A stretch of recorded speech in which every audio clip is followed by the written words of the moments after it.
morning, my fucking um my apartment just gets so stuffy. It's Really? Yeah. ridiculous. Yeah, I don't know what it is. Do you have like windows you can open? I I do, but it's Still stuffy. weird because like I have Yeah. windows in front of me, but the blinds don't open. Like I need to get Oh, that fixed. And then I have like a patio screen door, or I have a patio door, but there's no screen on it, so I can't leave it okay. open for Right. that long. On the I guess mosquitoes. I might better. Yeah, Yeah. that's me. But there was this giant cockroach in here last week. Chill with It was that. Dude, horrifying. there's a spider in my car. I was like, how did it even get in here? And it was like a big one. It was like different colors and stuff. I was like, hell Ew. no, what am I looking at? I know it was like on the windshield, all of a sudden just spawned there. And then yeah, I just had to like grab a tissue and bro, it was disgusting though. I don't know how it appeared, but yeah. I hate it. I hate like grabbing them when they're like still kind of alive, but they're still like they're like dead, but they're still moving. And I hate grabbing it because then they like I know, well, latch you're onto like, it. Oh, it's I so was like, gross. I was like chasing it around, like I'm trying to get it, and then I would like hit a little bit of the tissue on it, and then it would like sprint around. I'm like, like come back here. Uh, Yeah. there's I don't know how a bee got in here somehow. I don't even like leave my windows open. Mhm. The bee got in, and I like had both. I like front door open and then my patio door open, and it just kept not going into either door. And I was like, "This is Bro, they're ridiculous." so stupid. I swear. It's like, yeah, if you have a fly in your car, you like open up the windows and it'll still try going out the windshield or something. I'm like, Yeah, bro. it's so ridiculous, so ridiculous. Hopefully if it just gets colder, less bugs will appear. Yeah, Since I was in Phoenix, yeah. I'm glad we're starting to get good. people. I'm glad we're people Yeah. because we can break down football, which animal little Yes. insects, they don't even know what's going on, bro. Like those They, dudes really are born an ant. That's crazy. But yeah, yeah. Broncos. Welcome back. Welcome back to Uh-huh. another episode of the Sideline. We have Broncos talk to get into. First win of the year. A surprising result. I mean, we were talking about Tampa's defense is good.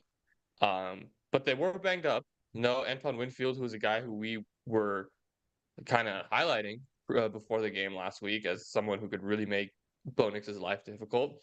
Vita Vea was also out, Yeah, that was and that huge. was huge. Offensive line, especially with how banged up they were, that was huge. And then I also had Kalijah Cansey, who was out, or Kalijah Cansey, I don't Can't remember how see, to say yeah. his last name. Yeah. Cansey, he was really good last year in his rookie season, and he hasn't played that much this year, but he's really good. So him being out helped, and I'm sure that helped.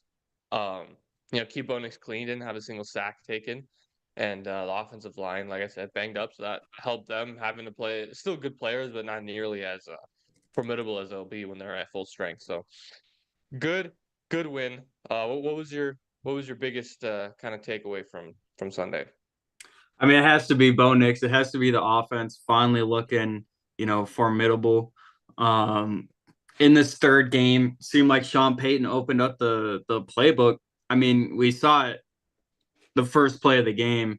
Compared to the Steelers or Seahawks games where everything is just so precise, so timing based, just little windows in the middle of the field that Knicks had to hit.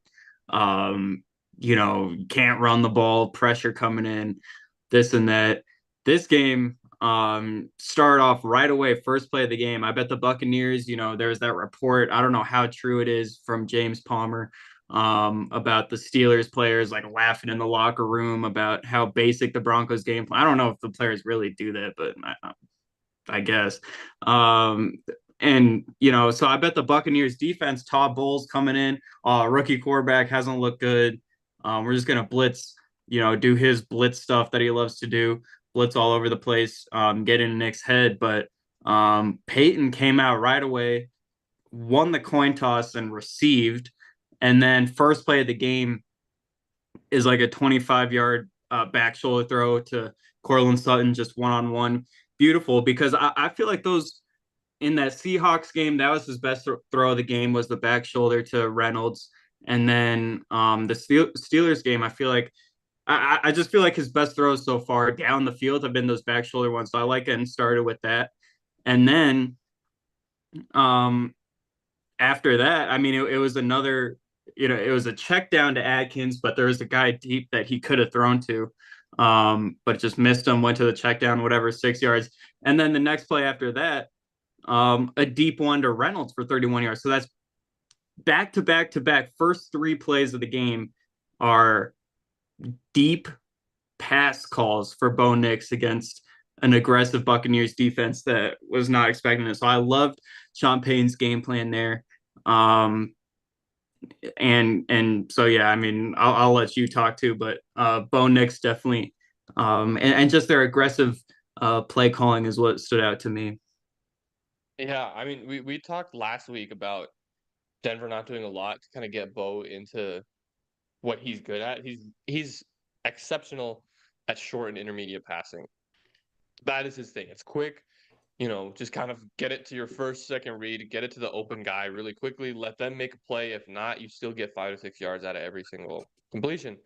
And they didn't do that a whole lot over the last two games. It was a lot more intermediate, a lot more complex, a lot more stuff where the routes have to develop, and he has to be forced to kind of read the defense instead of just kind of playing naturally and playing off instinct. And for a rookie quarterback, it's hard, man. NFL defenses are hard to read. They can disguise them. They can make them look different. Players are just better than they were in college. What the defenses he saw in preseason were probably maybe a tick better than the defenses that he was seeing. Oh my god, sorry. Than the defenses he was seeing in college, which is probably why he looks so good. But when you get in the regular season, they're throwing everything they have at you, and I think Denver did a really good job of simplifying it. They simplified it, but they kept it. They kept the defense off balance. And I think they found a really, really good mix between those two, rather than trying to keep the defense off balance, but also having Bo have no idea what he's looking at um, out there on the field. So I really, really like that. His play chart or his throw chart from PFF looked incredible. Looked way better. It was all outside the number stuff. Um, I'd like for him to throw over the middle and throw intermediate, more layered stuff. But take what we can get. He looked great. Sean Payton and Joe Lombardi did a great job of just you know, getting him in rhythm early, which is another thing that we wanted to see. Just kind of throw it deep. Like, you don't even have to complete the passes when you're throwing them deep. Like the second play where it was a check down to Atkins. They didn't even throw it deep. He just took the check down. But the fact that you have routes running deep and the fact that you're throwing them is showing that, all right, you guys are going to have to guard it because you're not ready for it. So they have to adjust really quickly. And then that opens up everything else. So yeah, just you got to give props to Sean Payton for fully adjusting to what his young quarterback needs, what his young quarterback wants. And yeah, and hey, they got Marvin Mims involved on offense. They had him in deep packages. They didn't throw him the ball that much, but they had him as a decoy, and it worked great for a couple of times. Troy Franklin was much more involved this game than he was in the Steelers game. So yeah, I really liked the game plan. I thought they did a great job overall. So Yeah, absolutely. And, definitely want to shout out the O line as well. With McGlinchey being out going against that defense, obviously, you brought up the injuries, which were huge. If they had Vita Vea and Cansey and Winfield, who knows how good the Broncos offense would have looked. But, Broncos were without Mike McGlinchey, their starting right tackle, who they paid a lot of money for. They bring in a rookie, I believe. He's either a rookie or he's making his first career yeah, NFL I think he was experience. on practice squad last year. Okay. Yeah, Alex Pelchowski, I think. Man, I mean, he had a great game. I mean, they were helping him out with chips and stuff. And that, like, we'll get into the running back, conversation later. But I just love Javonte Williams' pass protection. I think that's just something, like, even though he hasn't run the ball well, you need him in there because he's just so elite at that, man. He'll lay out linebackers. I think like he did in the Seahawks game, right? Didn't he? I feel like he laid out a linebacker. Um, Yeah, yeah. and then he's great with chips, and he's good catching the ball out of the backfield. He just has good hands. But so I thought um, Peyton's game plan of helping Pelchowski out was good, and he held on his own, held up well on his own. When they weren't sending any help, it was really Garrett Bowles still struggling this year, getting beat off the edge a couple times by Tryon Shoyinka, like that Bo Nix play that everybody has seen now, where there's the guy who beat Bowles off the edge, and Nix is rolling out right, and then kind of feels him, ducks, and then scrambles for like 20 yards or something. But that's the thing about Bo Nix, man. Like compared to Russell Wilson last year, the fact that he doesn't take sacks is just I Yeah. mean, it keeps you in the drive because if you take a sack, if you get a holding call, it's pretty much over for that drive. And with Bo Nix not taking sacks, like there's the max, I feel like furthest away on third down you're going to get if there's not a penalty is like 3rd and 10. And that's, whatever, doable. Um, so yeah, I love that he doesn't take sacks. And man, the O line, the still running the ball wasn't great, like run block wise. But yeah, I mean the three guys, in the middle, the center, and the two guards did a phenomenal job in pass protection as well. I don't think they had like a single. I don't remember a single rush up the middle into Nix's face. So yeah, love the way the line played as well. Yeah, and that note on Bo's kind of pocket presence in general. I mean, it's not like Russ wasn't athletic when he was still with Denver. Like he could still move. He could still get in and out of sacks. There's still a little bit of the Russ magic, especially last year when he was healthy. You could still see it, but because he wasn't as big, and honestly, his pocket presence just was not that good. Um, Bo's pocket presence is really really solid. He knows when guys are coming. Obviously, that play. Uh, that we talked about, the guy coming from his blind side and he's able to just sense it and get out and get 20 yards. That's huge, but there's a lot of different plays where, he can sense that there's pressure coming. He can sense that, before his drop is done, he's going to have to run. So if his first read isn't there and there's pressure coming from the edges, he can step up and run. And yeah, his legs, he didn't have to use them that much at Oregon because of the weapons that they had on the outside, but that was kind of his thing at Auburn was the fact that he was such a dual threat, like athletic freak of a quarterback at Auburn. So, being able to bring that out now is huge. He's done read options a lot. Obviously, the touchdown he scored was with his legs. Um, so yeah, I mean, I offensive line did a great job. Yeah, Bo's pocket presence is something that has really impressed me um, through the first couple of weeks. But I will have to say, his footwork is still a bit of an issue. Um, and it was definitely improved. And I think it was improved just because of the scheme, because he didn't have to think about it that much. He didn't have to hesitate. Because when he hesitates to throw, it's really, really bad. Because on that, it was on a third down late in the game. If they got a first down, they probably could just kneel it out and end it. But it was like that slant route to Cortland Sutton, where I think he wanted to throw it a little bit earlier, and Sutton just took like maybe like a half second to get out of his break. And Bo, he's pointed this way. He wants to throw to Sutton, who is in this line of trajectory, but Sutton moves this way, but Bo's still kind of here. And he just has to be a little more active with his feet in the pocket, because I feel like if he sets his feet there, he can get the ball a little bit out in front of him more Yeah. and give Sutton a better chance of catching it. Because otherwise, the pass was like here on him. And the cornerback, Zion McCollum, who had a phenomenal game. I mean, he might have broken it up regardless, but it just gives him more of an opportunity to get his hands on the ball. So yeah, Yeah, I no, I, I I think overall he did a lot better, but that footwork thing it's gonna get him in trouble a lot, and it has so far. So that's the one thing I gotta point out. But Yeah, I agree. Even the out route to Sutton, where it was amazing anticipation. He threw with anticipation several times this game, which is always beautiful to see. But yeah, he threw with anticipation to the Sutton out route, but still his feet, like he's throwing to his left, but his feet were pointed right up until like his head is looking left. I should say his head's looking left, and his feet are pointed right, and then he gets them fixed right before he throws it. But um, the slant is a quicker route, quicker timing. So he probably couldn't he just didn't flip his feet over before he threw the ball. But he needs to have his feet pointed in the direction that he wants to throw the ball right away. So yeah, I've noticed that that's still an issue as well. But yeah, I don't know. I mean, his arm is just amazing, man. There's serious power in his arm. Like people really didn't give him at all like the credit for that. Like his arm to me looks stronger than guys he's probably got a stronger arm miles per hour wise than like CJ Stroud, definitely Jaden Daniels.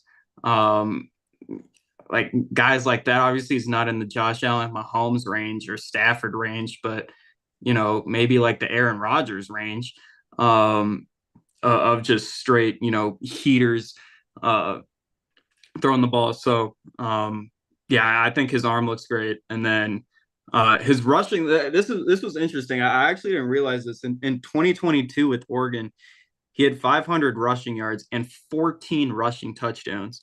Whoa. Um, and then in 2023, he barely ran at all. He only had 230 yards and six touchdowns. But yeah, that was something that like I saw Oregon fans were talking about that. Because people are surprised, like, oh, where these legs come from? Because they didn't see it that much in his senior year at Oregon. But before that, um, I just think they kind of had an offensive philosophy change from his senior year to his redshirt senior year. Of like he was trying to carry the team so much in 2022 that he would run around and stuff like that. But then they got into the more short intermediate passing. But I wonder if like 2022 is more of an accurate representation of who Bo Nix is. Like sure, maybe the completion percentage isn't truly like a 78% completion guy. Yeah, yeah. Um, you know, but I think the rushing is a serious thing to his game. So that 2022 Oregon year, I feel like is more representative, whatever, of who he is in the NFL. Um, but yeah. Yeah. I Anyways, mean that 2022 year they still had Kenny Dillingham as offensive coordinator. Then right, right, he leaves, takes over as head coach of ASU. So 2023, it is a different offense. So I'm sure I don't know who it was. It was someone who I should know, but I don't yeah, remember. But they did change offensive coordinators. They kept the head coach. It was still Dan Lanning, but um, they did change offensive philosophy. So I do wonder if that maybe is closer to who Bo Nix, his true play style, his true calling is more of a dual threat mobile guy. Will use his legs, maybe a little bit too often sometimes. 14 rushing touchdowns is a lot. That's that's a lot, even in college. So uh, yeah, I didn't know it was that high. I knew that obviously he did run a lot more earlier in his college years, but yeah, I really like that. And the defense, man, as well. I have to give them a lot of credit. They've been incredible over all three games, really. Only reason Denver was even had a chance to win the first two games against Seattle and against Pittsburgh. The pass rush was incredible. I think it's 7 sacks against Baker. 13 different players with the pressure, which is incredible. Vance Joseph, he's been blitzing. I think on 60% of snaps, Vance Joseph is sending a blitz, which is just psychotic. That's an yeah, insane stat. They're generating a decent amount of pressure, and it's forcing quarterbacks into tougher decisions. But he's taking a little. I said this last week too, but he's trying to be a little bit like Brian Flores, where he'll show pressure a lot of the time. He'll bring pressure a lot of the time, but then on bigger downs or second down, second and long, he'll show pressure and then he'll back off, and it'll confuse the heck out of the quarterback because they have no idea. Man, am I going to see 7 people rushing or am I going to see 3? So they have no idea what the coverage is going to look like. And but he's done a phenomenal job. I was very, very skeptical of the hire last year, but he did a good job. Once Justin Simmons came back, that defense was really, really solid, and they haven't waited on anyone to come back now. They've started off the season hot and looking really, really, really, really good. Obviously, it sucks Alex Singleton getting injured, with Jonas Griffith already being out preseason. Same with Drew Sanders. So that middle linebacker position is going to have a lot more stress put on it. Cody Barton's still there. They have the I don't know, Welch guy. I forgot his first name, but he's yeah, also there. He's probably going to be the main guy. Justin Strnad, they signed Zach Cunningham and Quan Alexander, but um, that middle linebacker position is definitely a lot weaker than anticipated. But I still think overall, like this team, this defense is still very, very, very good. And I thought, rushing wise, I said it last week. If Rashad White has a good game running the ball, then there's some serious issues. But he didn't. He was fine. It was mostly Bucky Irving who really did the damage. Who's good, who's actually good. Like, Yeah, Bucky Irving is very, very good. way You can better tell than that he just White. has. Yeah, he just has more juice. Like he's just a better player and much more explosive. But they did a really, really good job. Baker Mayfield's a good quarterback. Patrick Surtain did a great job on Mike Evans.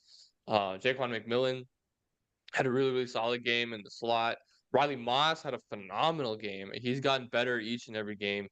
Obviously, had the PBU. He allowed the touchdown to Chris Godwin. That was perfect coverage. Like Yeah. there's nothing that you can really, really do in that situation. And then obviously, he made up for it. I mean, he forces a fumble. He gets the ball back for his team. He's been a great tackler through 3 games anyway. But his athleticism is really showing off. His speed is really showing off. His length has been awesome. Yeah, I'm really, really liking that cornerback trio of Surtain, Moss, and McMillan. I think that has some potential to be one of the better units in the league as we go through the year, and all of them continue to progress. Yeah, so I was thinking like going into this game, the Buccaneers are like a big play offense. Like, um, they pretty much score off of big plays. We saw that in the Commanders game, and then the Lions game. Like outside of hitting a few big plays, they weren't that great offensively. So I was thinking like, all right, take away the big play from the Buccaneers, and maybe you'll have a chance against that offense. And that is what they did, but they did it like in a different way. Like I thought that they would just put, back up the safeties, whatever, just play that cover two look. Um, but really it was just like the stickiness of the corners, as you said, like Sertan on Evans there the entire time. Evans 2 catches. Um, Riley Moss was the highest graded cornerback from PFF. He had a 91 PFF grade. Brandon Jones was the highest rated safety. He had a 92 PFF grade. And McMillan was good too. He allowed like a couple underneath stuff to Godwin, but really that's it. I didn't realize Otten had 7 catches, but only 47 yards. But yeah, it was man, like that's what I noticed when I was watching. I was just watching the game straight, like all 22. And it's that first drive for the Buccaneer. The first couple drives that like the Broncos played a lot of this cover one. There'd be one high safety deep, and then Brandon Jones would be the robber, like this cover one man robber look. So they'd just be manned up, and then Brandon Jones, in the middle of the field up until the interception. All of a sudden, the interception, Brandon Jones drops back and they play a cover two look. And Baker's probably not expecting that, throws it over there, not expecting his safety to be over there. Boom, Brandon Jones is right there for the pick. So yeah, as you said, I think it's 57% is what they blitz, which is number one in the NFL. Like if you're over the Minnesota Vikings in that stat, that's just insane. So yeah, I think Vance Joseph is locked in. Um, it really does suck about Singleton, man, because um, he's good against the run. Obviously, he's a tackling machine. Not great against the pass. I feel like he's just like I feel like sometimes maybe he's just looking to get a tackle, and so he bites on the play action heavily, which leaves guy like Cade Otton a couple of the times just leaked out in the middle of the field, and Singleton fell for the play action, and Otton was there. So I mean, it's a huge loss. The leadership, he's a captain on the team. I think he's the vocal leader of that defense. Patrick Surtain is the lead by example dude, but he's not a vocal guy whatsoever. So that is what is going to be the tough part. Is Singleton's the guy that calls out the plays. That's always pointing to his other teammates of where they should be. So I think that's where you're gonna see it, like it be hurtful for the Broncos. And then yeah, like the middle linebacker position, unfortunately, of course, is the one with the least amount of depth on the team. With Griffith injured, Andrew Sanders injured. And so yeah, it's gonna be Cody Barton. He's gonna have to step up big time. Coming over from the Commanders, I thought he played pretty well, in his career over there. We'll see how he does. And then Christian Welch from the Packers. He was that guy that we got after we released Lavelle Bailey. I almost forgot his name. Um, Yeah. yeah, so we did like a switch, whatever. I mean, Packers fans that I've talked to say that he was their like preseason hero guy for them. So hopefully he's a tackling machine guy. But yeah, I mean that is concerning, um, for sure. But outside of that, man, the pass rush, the defensive line, outside of maybe the defensive tackle position, is phenomenal. And then the corners are phenomenal as well. So I mean, it's going to be hard to move the ball against this defense. Yeah. So we'll have to see how it looks against the Jets because that's an offense that's trending up. That first game was rough. They looked a lot better against New York or against Tennessee, and then they look good against a really good New England defense. So that'll be interesting to see. That 1-2 dynamic in the backfield of Breece Hall and Braylon Allen is scary. Braylon Allen, he looks huge. Like I know he's a bigger guy, but he looks so tall. I don't know how tall he is, but when he scored, he looks like he's 6'5" or something. It's kind of crazy. And it's also kind of crazy that he's literally still 20 years old. He doesn't turn 21 until I know, right? December, January or something. Yeah, So insane that he's that young and is playing really good. I mean, he's already a favorite for Rodgers. I can tell. He's in a lot of the red zone packages. He gets a lot of red zone carries or targets in the backfield, or out of the backfield, out wide. He's really good. So that's going to be a key for Denver to stop.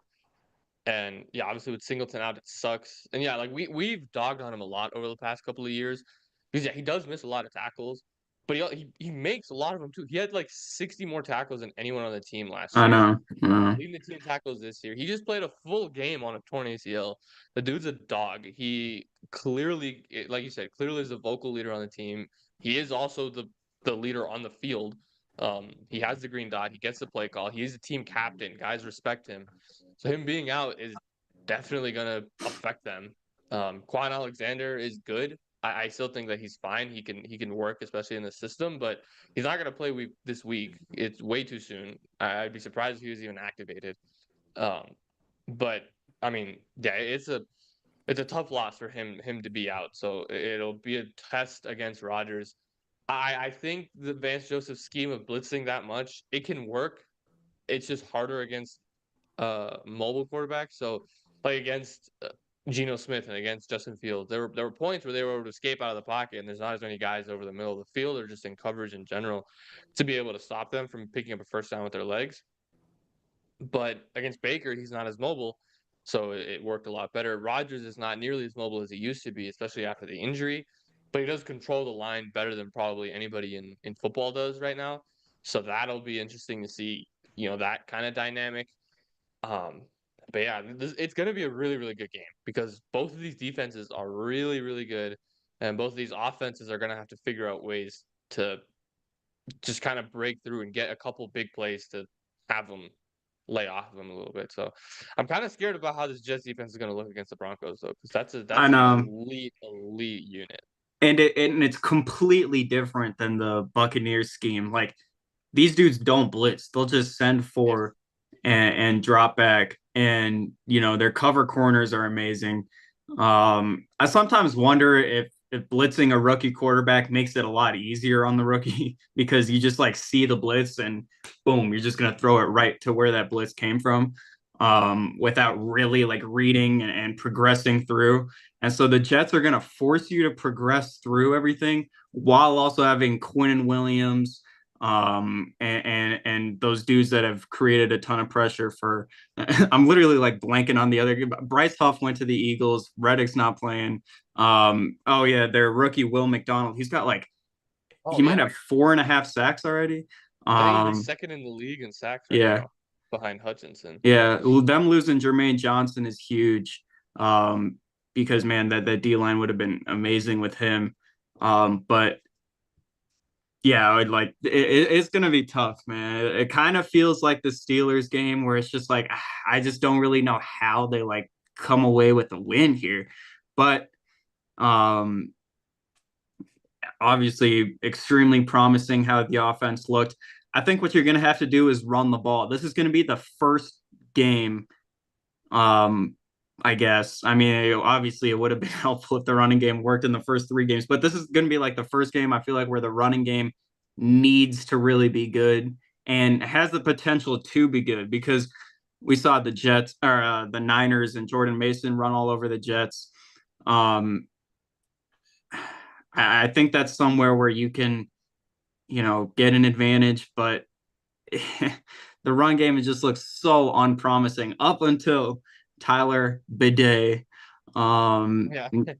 Yeah, now his name's Bidet. But average 7.8 yards per carry. Like he's got the best vision out of any of the running backs. He's probably is the best runner um out of the group. So I mean, hopefully that produces some juice there. But that's what I'm thinking. I'm thinking you're going to have to be run first here. I know you came out aggressive against Tampa Bay, but that's going against aggressive defense. I feel like you just gotta, if the Buccaneer or I mean, if the Jets play soft and drop back, just run the ball.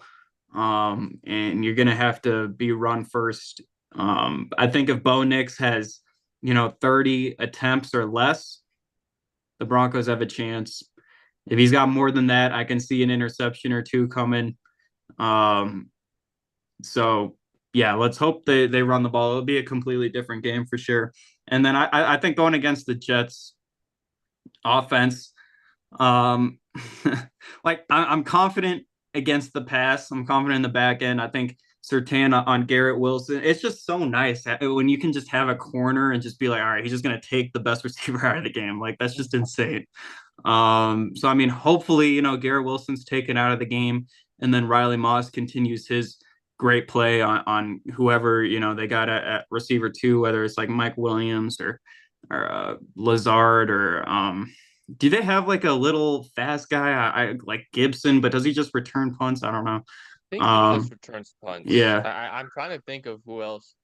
Like I'm pretty sure they're like their true receiver three. It's either Tyler Conklin, the tight end, who is good. He's going to be a factor as well, especially without Singleton, or just like Braylon Allen or Brees Hall. Like I don't think they no, really that have that a that's the legit guy. concerning part is I don't know how we're gonna contain Brees Hall, man. Like the good running backs always play very well against the Broncos.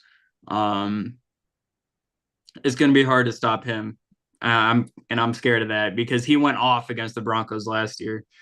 Um, so yeah, He went off against the Broncos the year before that too. right. Maybe that's what I'm thinking of. He had like one super long run against the Broncos. Mm-hmm. Um, so I mean, it'll be tough. It'll be tough at New York. I can understand the 7-point favorite. Um, there's gonna have to be some turnovers that we're gonna have to force somehow against Aaron Rodgers, who looks like Aaron Rodgers of Green Bay that doesn't throw any interceptions, just throws dots all over the place. So I mean, it's gonna be hard. I don't know. Yeah, it's going to be really really hard. I mean, the touchdown he threw to Garrett Wilson in their last game against New England was, I mean, just perfect placement. Aaron Rodgers is insane. He's like truly as a human being, he's kind of crazy. But as a football player, the dude is just unbelievable. It is crazy how there's certain players, like it doesn't matter if they get injured or what happens to them, they will still come back and just look elite, or as long as they're still playing. Like Tom Brady was one of them. Like it didn't matter. Like he was still playing at a very high level. Even that last season in Tampa, like yeah, he struggled. But he struggled by his standards because he still was fine. I think he still threw for over 4,000 yards and like 25 touchdowns or something. But it was just compared to the last few years that we watched him, we were like, oh crap. You could tell that the decline came. Rodgers is another one of them where he's just playing at a legit, insanely high level, regardless of how old he gets, what weapons are around him. The offense changes. That Jets offense looks leagues different than they did last year, even though they have the exact same personnel. It's just a different guy at quarterback. And it shows you how important that position is. So, man, it'll be tough. It'll be really, really tough to get a win, especially on the road. Bo Nix has definitely had a tough start in terms of defenses to start his career, man. I don't think it can get harder than this.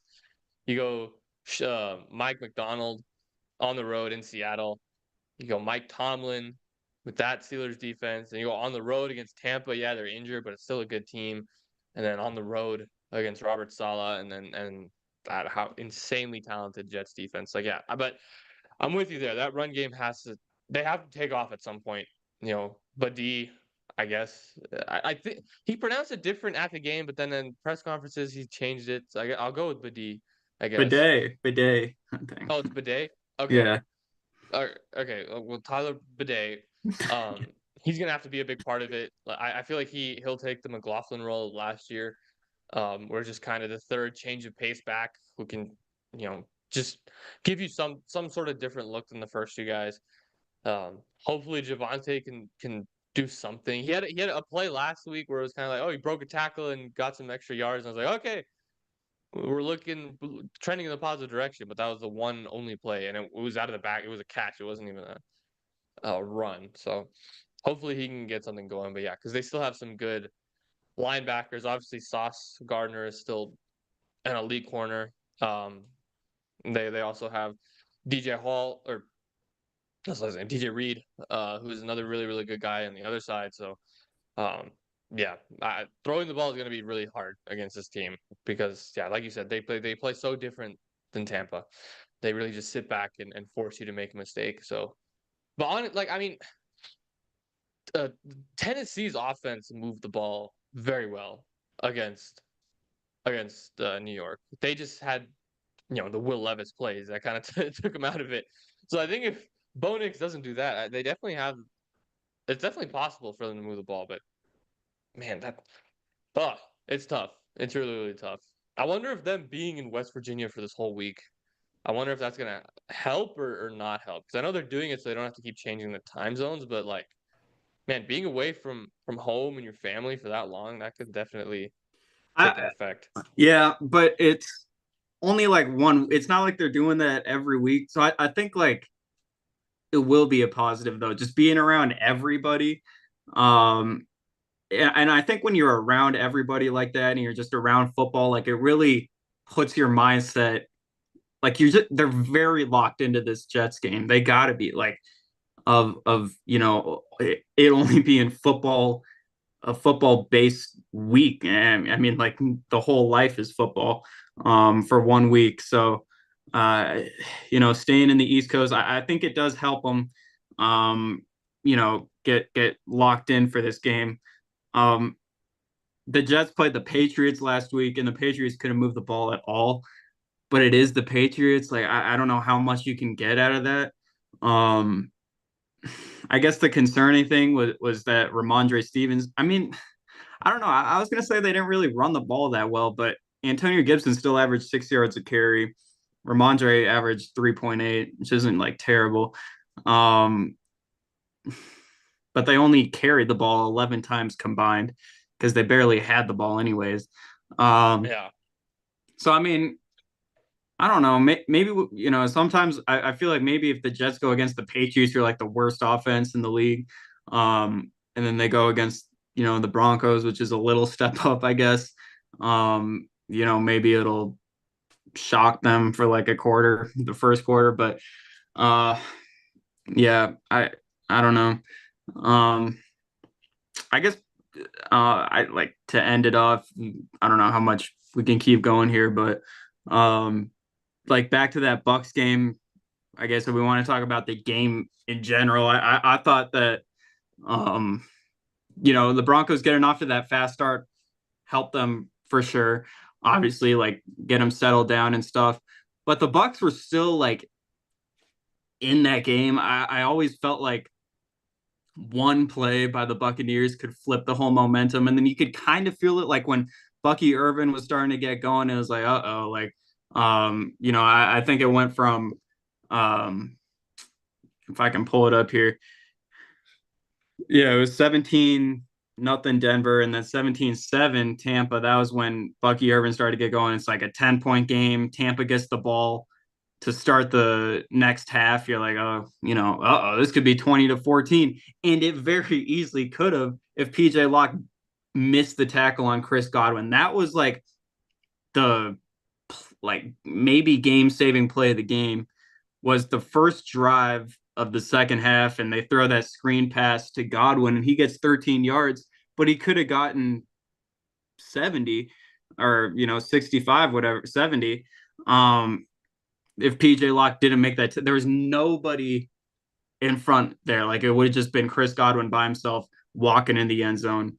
But Locke comes up, makes a kind of shoestring tag, grabs him by the legs, gets him down. But if Godwin scores there, it's 20-14. All the momentum's on Tampa's side. I mean, that could have gone very poorly after that. But Locke makes the tackle. They ended up punting, and then they don't score for the whole second half. So that was a huge turning point in that game to me. And yeah.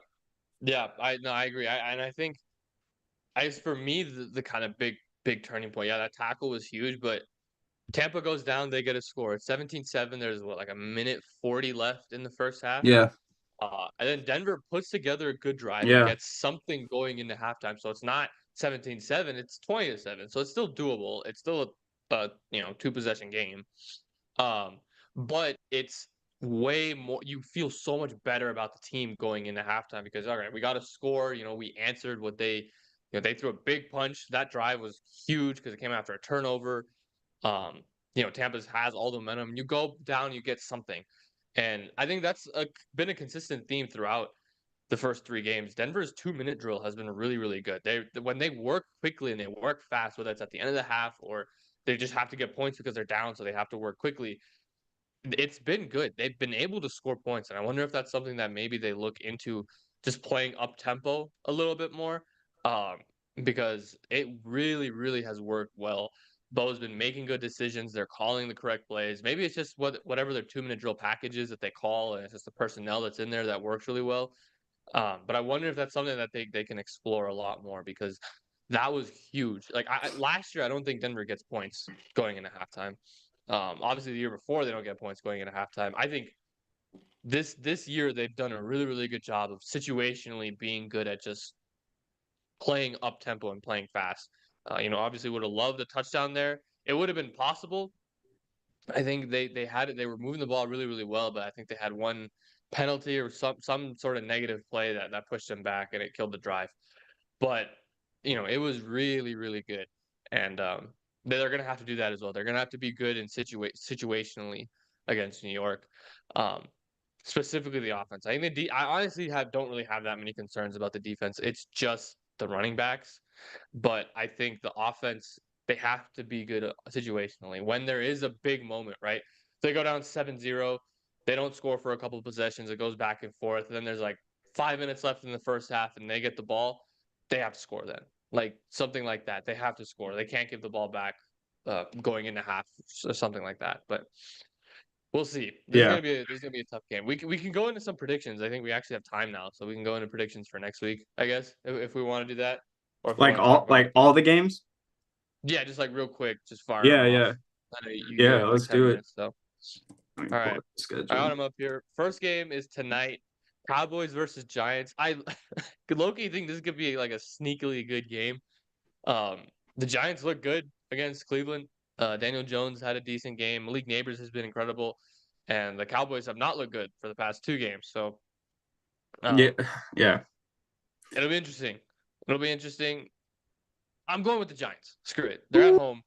They got some momentum. I think Malik Neighbors has another breakout game. I'm going with the Giants. I'm gonna go 21-17. Yeah. I mean, I don't really understand the spread here of it being this high. Dallas -6. Maybe it's 5 now, but um, man, yeah, I feel like New York matches up well with Dallas. Like, Dallas can't run the ball at all. New York has a like a really good defensive line. I mean, they're top five defensive line, I would say, with Brian Burns, Lawrence, and Thibodeau. So I mean, I think the line of scrimmage on both sides of the ball, obviously, with Dallas's horrendous defensive line, I think is in New York's favor. So when you win the line of scrimmage on both sides of the ball, I mean, you're probably going to win the game. So, Dallas is more talented. Um, I'm gonna say New York wins as well, man. I can't trust Dallas's defense whatsoever. They're banged up in the secondary. Even when they're not banged up, their corner. Well, I mean, Bland hasn't played the whole year, so they've forced this rookie corner who they drafted in like the third round to go out there, and he's struggled. They play a lot of man.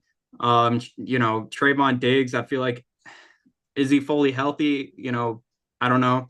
So I mean, New York, I think, is going to be able to run the ball against them, and I think they're going to be able to put Neighbors in good situations to get him the ball. So I mean, the Dallas like talent on offense with that wide receiving core is what makes it a little iffy with New York's secondary, which isn't that good. Um, but yeah, I'm gonna say New York wins it as well. Uh, I'll say it's kind of high scoring game, 28-30. Wow, that would be embarrassing if Dallas gives up 30 to Daniel 30 Jones. to New York would be crazy. That would be The panic time in the Dallas. the over under is 44.5. So they're thinking it'll be a like a kind of middle of the pack, Yeah, I mean 20, 25 Thursday points. games are just so like weird, man. Yeah, yeah. Neither team has enough time to prepare. Neither team wants Right. to play that game. I get New York. Okay, the spread is Dallas by 5, but New York has the money line. They're plus, or no, they're not. What the heck? Why is ESPN bet showing it like that? Never mind. But Cowboys are favored by a lot. I don't understand why it showed New York as plus. Oh, ESPN bet old show on the app. They show the underdog first on money Oh, line, like when it shows up. That's weird. weird. Yeah, Um, that is weird. but okay, so yeah, Giants are favorite. The money line pretty heavily, minus 225. The spread is only 5. So we'll see how it goes. Yeah, I think New York has a chance. I feel a lot better about New York than I think most people do. I think that I know, I do I too. don't like Daniel Dude, Jones, but I like a lot of their other pieces. but he's looked good outside of the first game. Yeah, He's responded. He's been very good. I mean, against that Cleveland defense, like, are you kidding me? I mean, he yeah. was tearing them up, bro. So I like he's got talent for sure. I mean, that playoff run, like I've really I've liked him. I liked him during that whole playoff run that they had a Mhm. couple years ago, and then obviously he's horrible last year. But I like the stuff he can give you. Serious legs too. Yeah, yeah. Um, His mobility. yeah. He's not like inaccurate. He just makes some dumb decisions sometimes, but he But tones down on them. this year they actually have an O line that can block. Like they went out and got Runyon and Yeah. Luminor. Thomas is still good at right tackle, so I mean they can finally like give him protection this year. I feel like, I and they can agree. run the I agree. ball. Like imagine Yeah. Saquon behind this O line. Yeah, I feel like, Devin Singletary's been good. yeah, I feel like Like, the Giants would be like a serious playoff, you know, type of team if they had Saquon. But anyways, we got to get through this. I need to yeah. leave. All right. New Orleans, Atlanta favored by 2.5. Well, this is gonna be a good game. Yeah, this will be a really good game. I'm gonna say Atlanta wins because I think they're mad from Sunday night. I think they outplayed the Chiefs ultimately by a margin.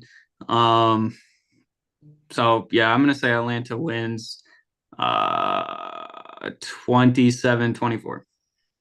Yeah, I think Atlanta wins too. I agree with you. I think the Saints fell back down to earth a little bit offensively. They're going against another good defense.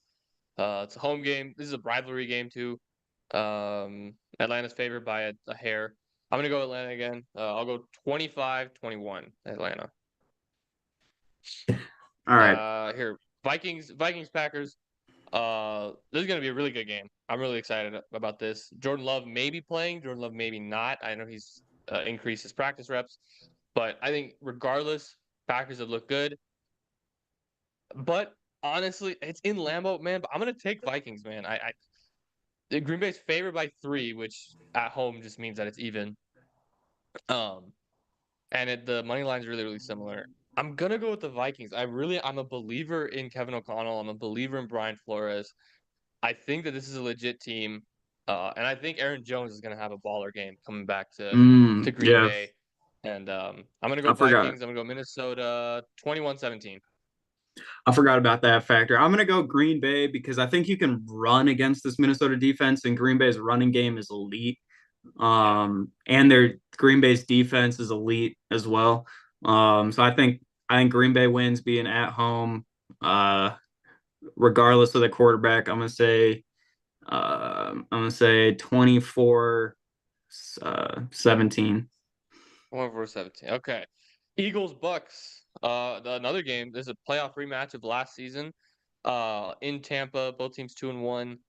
Philly favored by 2. Um, I'm gonna go Philly in this one. I think they have some good momentum over the last few games. Um, I thought they should have beat Atlanta. Obviously, they probably should be 3-0 right now. 3 really close games against 3 really good teams. Um, so yeah, I'm gonna go Philly. I think Tampa. They still have some injuries. I don't know if that defense is gonna be healthy. Saquon's been elite through 3 games.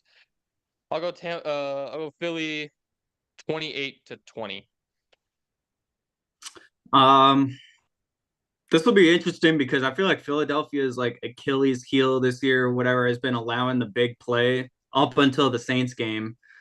Um, and Tampa Bay being like a big play team.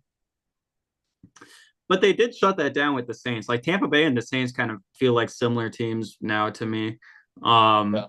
like Baker and Derek Carr feel like kind of similar quarterbacks as well. But um, yeah, I'll say Philly wins. It seems like they kind of got their stuff together defensively. Um, Spread is 2. I'll say that they win by like 4, 24-20.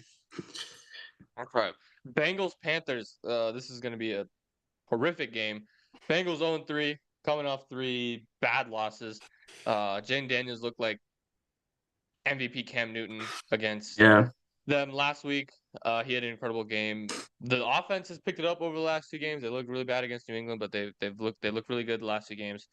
Panthers coming in after their first win with Bryce Young getting benched. Andy Dalton looked really good against Vegas. Cincinnati favored by 4.5. I'm gonna go Cincy. They have to get a win. If they lose this game, they gotta fire everybody. And Yeah, I don't think that it's time for that just yet. So I'm gonna go Cincy 28-17. it's if since he goes to 0-4, it would be ridiculous with the easiest start of the schedule anybody could even dream of. New England, Washington, Carolina, 3 or first 4 games. Like, come on, bro.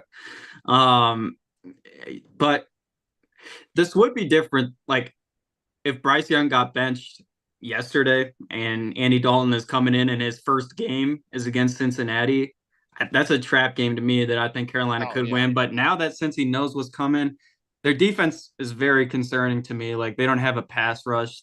The only guy is Hendrickson. Um, and they allowed a lot of big plays to Washington as well. But I still think they win. Carolina's defense is not good. I don't know.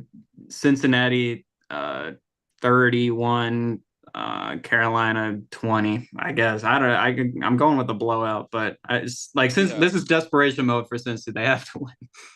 Yeah. They have to be in playoff mode the rest of the season. Which is when they're at their best, but they Right, gotta right. be locked in for a long time. Jags Texans Jags another team that's really disappointing so far. 0-3. They lose this game. I think it's lights out for Doug Peterson. So they are also in desperation mode. They got to be in playoff mode the rest of the way. Uh, on the road against Houston, it's tough. Houston coming off a tough loss against Minnesota where they didn't look good at all. So, I mean, we'll see. This is Houston's favored by a lot. This is a -6 spread. This is a divisional game for them as well. Man, I don't have any confidence in Jacksonville right now. I think I got to go Houston. Um, I think it'll be low scoring though. I think it'll be like 20-14 Houston. And I think the offense is the reason they can't get it going. And I think Doug Peterson, come next Monday, come October 1st, he's gone. Yeah, man, I don't even know if it'll be that close. I think Houston blows the doors off Jacksonville. I mean, like I know Doug Peterson and Trevor Lawrence are getting some hate, but like there's a thing called defense too that you guys can play. And they played like they were playing flag football 7v7 against Buffalo. I mean, it was just terrible defense. Um, Trevor Lawrence hasn't looked good. I, yeah, I mean, like what a bad contract it looks like to me for him. Um, I'm gonna say Houston wins by a lot, 33 to 17. Oh, all right. Steelers Colts. This is a sneakily good game, I think. Pittsburgh favored by 1.5. Over under is only 40.5, which honestly might be the lowest. Oh no, it's not. It's the third lowest, but it's pretty low. Neither of these offenses are very good. Both his defenses are very good. Uh, Steelers 3-0, Colts 1-2. Anthony Richardson looked elite in that first game against Houston, and then has looked like the worst quarterback in football over the last 2 weeks. Making really, really stupid decisions. He's looked like Will Levis. Like he just looked like Will Levis. Like I can't even. There's Mhm. nothing else. He's looked like Will Levis, but worse somehow. Um, so honestly, I'm gonna go with the Colts. I think the Steelers magic kind of runs out here. Um, I think the Colts get it going. I think Andy Richardson is gonna have 1 or 2 games a year where he just looks insane. I think they're gonna come a little earlier this season. Um, I think this is a game where he can get it going. So yeah, I'll go Colts 28-24. I like the Colts pick. Um, yeah, I mean it's tough though with Richardson. You just never know. Like this dude could throw 3 picks against a very good Steelers defense, or I don't know, he could just make some magical plays and win. I'm gonna go with Pittsburgh, man. I like the direction they're going. I like the offense.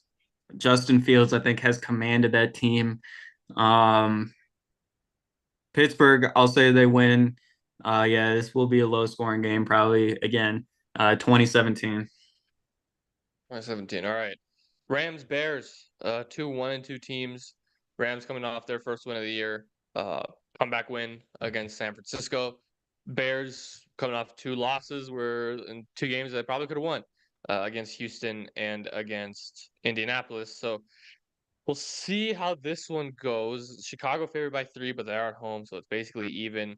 Um, this is tough. This is a close, really, really close matchup. I want to go with the Rams because I'm thinking, man, the talent advantage is too much, but they're so beat up right now that it's hard to say that. But I don't really have any confidence in the Chicago offense right Right, now. that's the thing. It's like, yeah. So I don't think they're going to be able to take advantage of any injuries anyway. Um, so I'm going to go with the Rams. Um, Bears getting off to a slow start. Something that you actually predicted, I think, early in the season. You thought the Bears might actually get off to a bit of a slower start, even though they have that talent. I think Keenan Allen's going to be back, but I still think Rams are going to take this one. We'll go 23-16. A little weird score. Yeah, I just thought the talent on offense was just a little overrated for the Bears. Like Keenan Allen goes down as everybody predicted, and then what? Like Roma Dunze had a great game. But I don't know. I still like other rookie receivers better than him. Um, yeah, there's just nothing inspiring about Chicago, like offensively, that makes you feel like they can like build off of something. Shane Waldron's done a horrible job. Los Angeles, I'm gonna say, I don't know how they won that game against the Niners. That was crazy because it seemed like the Niners were outplaying them the entire game pretty much. Um, I'll say the Rams though. I trust their coaching a lot more than Eberflus. Dude, like watching Eberflus on Hard Knocks, this dude is just, oh my god, bro. He's so like I fake and I don't know. I don't really like him. Rams, I'll say they win. Yeah, 23. Seven. I'm saying 17 a lot. 17. Okay, you have to leave, so I'll go. We'll Yeah. just go through like the kind of bigger games. All right. Because the rest of the games kind of don't really matter. We'll go Bills Ravens. That's a Sunday night game. That's going to be a really really good game. Ravens getting their first win barely. They almost choked that lead. We talked about them being really bad in close fourth quarter games, and they almost choked a huge one to Dallas. But yeah, Baltimore coming in with some momentum. It's at home. Buffalo looking like the best team in football right now with the way that they've played. This is close. Baltimore favored by 2.5. Man, it's tough. It's tough. I think Baltimore takes this one, but that's a really I really know. tough. That's a really really tough game to choose. I'll say Baltimore in like a close. I'll say they win 31-28. Justin Tucker gets a game-winning field goal to I do like that. something because he's And been horrible this yeah, year.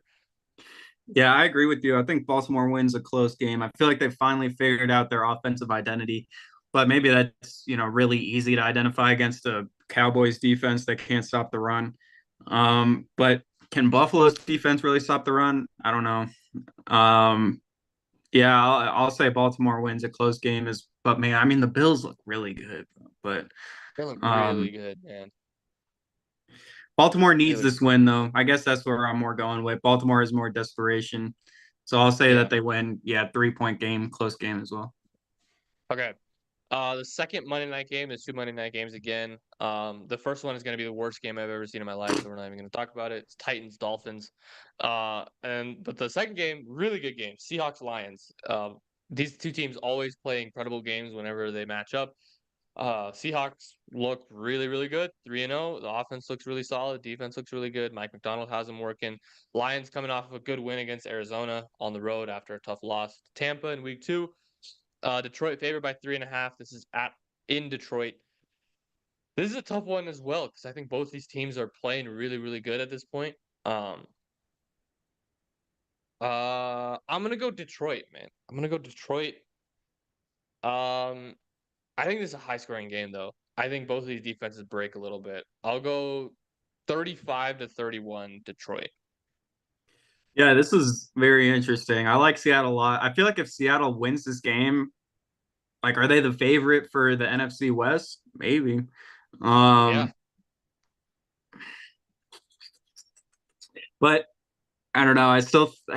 I mean, Detroit against Arizona, I thought looked like the Detroit of last year, of them yeah. just manhandling teams with the run and no BS type of style. I'm gonna say that they found their groove and that they win um uh 27-23. All Yeah, right. that's I'm gonna gonna be a good go game, though. though. I need to go. Seriously, Okay. Yeah, no, sadly. go for it. All No, go right. for it. Go for it. I'll talk about the Broncos game. I'll give a prediction All for that. right, But yeah, sounds good. I'll see you all right. later. See you, man. Okay, Broncos Jets. We talked a lot about it already, so I don't really want to go too deep into it because yeah, we've already gone a little bit over the time. But yeah, Broncos Jets. This is hard. New York is favored 7.5 right now. They are huge favorites, rightfully so. They played really good over the last few games, but Denver got a little bit of momentum back. I picked Denver thinking each of the first 3 games. I didn't really have that much confidence in them winning against Tampa. I will be honest. But yeah, I gotta go with New York. It's hard, but that's a good New York team. And this is like I brought it up last week. This is a rebuilding year for Denver. This is a situation that not a lot of us have experienced in terms of watching this team. The last time they fully went into a true rebuild was what, like 2010 or 2011, whenever uh Orton was there and they sucked. They went like 4-12. And then they drafted and then they didn't draft Tebow, but they played Tebow the final few games. And they started like 1-5. They drafted Von Miller the next year. I think that's the last time that they were in a true rebuild. And I think that this season is that. So there's going to be some tough games. There's going to be some games where, you win one game, you think you have some momentum, and then it all goes away because it's not that talented of a team yet. And it's a very young team. And they're still trying to figure out who they are as their identity. So I think that the Jets take this one. Um, it's tough, but I think they take this one 24-17. I'll stay with that 7-point spread. I think that's pretty accurate. I think a one touchdown difference is pretty solid. But I hope the Broncos offense looks complete. Even if they only score 17 points, I think there's a chance that they can still look competent. Specifically with that running game. So I think there's a chance. I think that it's possible that they start out slow, and I think in the second half that they can get going. But yeah, it's hard. Like I said, Denver blitzes a ton. It can work against non-mobile quarterbacks. It can work against young quarterbacks, but against a guy like Aaron Rodgers, where he can control the line as well as he does, and with how good that offensive line has looked over the first 3 games, honestly, it could be a little tough. So we'll see how that turns out. But yeah, I'll go New York 24-17 over Denver. I'm sure Asher would have had something pretty similar with the way that we've been talking about it. So yeah, it's gonna be it for this game. So, yeah, I'm not gonna go into the rest of them. They all kind of blow. Um, yeah, none of them are going to be really that interesting. So we will see how this week turns out. Nuggets media day was today, so maybe I'll do my thing of the week this weekend potentially. But we'll see. So I'll have to look through that. I haven't had a chance to go through them yet.